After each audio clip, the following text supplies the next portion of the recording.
I used to think that I was a bit of a Luddite, but it seems I'm a bit of a whiz online now. Don't get me wrong, I find it frustrating remembering passwords and stuff, but I do all my banking via a phone app now, and I FaceTime our Lisa every Sunday night, and I can even access my medical records online as well now. Somebody at work was really surprised when I told them, and they said, "Can you do that?" I said, "Well, yeah, they are my records."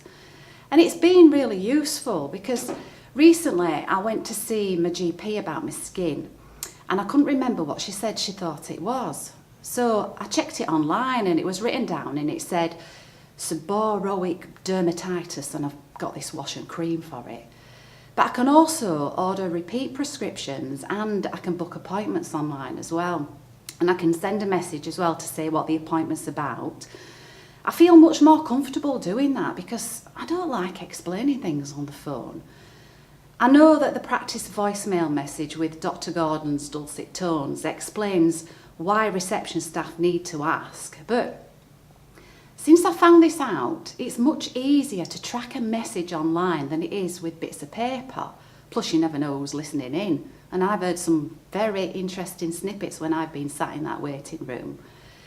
So I've not only made sure that me and Steve have it, but also that his dad and my parents too. Now Steve's dad, he lives in Leeds, and he was admitted to Jimmy's last year for a chest infection. And the staff there, they could check his records too. And I was there when they asked him, and he said, "Well, what helps you helps me."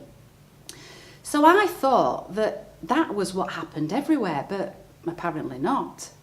You see, Mum was admitted to A&E last week because she had a fall, and I got there just as the x-ray were confirming that she'd fractured a hip, and they were talking about getting her ready for an operation, but Mum couldn't remember what tablets she was on. So I said, "Oh, it's okay, you can just look it up on a GP record."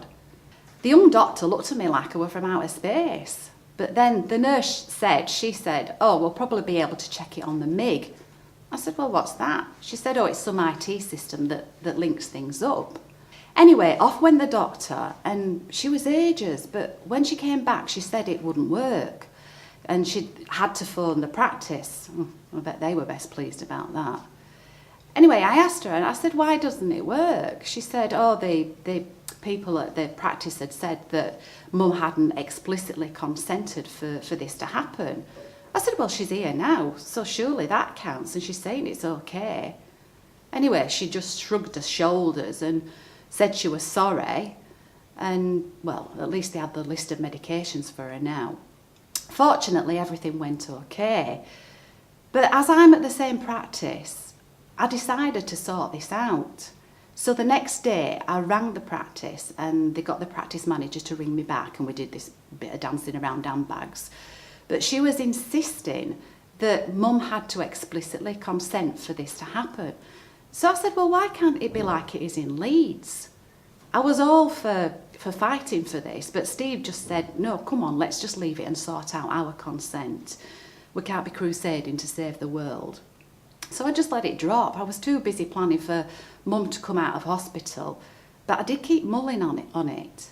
Yesterday, I was at Steve's dad's, and he asked me to give his practice a ring about his repeat prescription. So I thought, right, while I'm on the phone, I'm going to ask them what their system is that they use. Now, the receptionist said to me, it sounds like they haven't got their system set up for implied consent. So I said, "Well, what does that mean?" He said, "Oh, it's a default setting, which means that the records are shared with other parts of the health system, unless the patient explicitly consents for this not to happen." And that's the system that they're using at their practice. I think my practice needs to get their act together.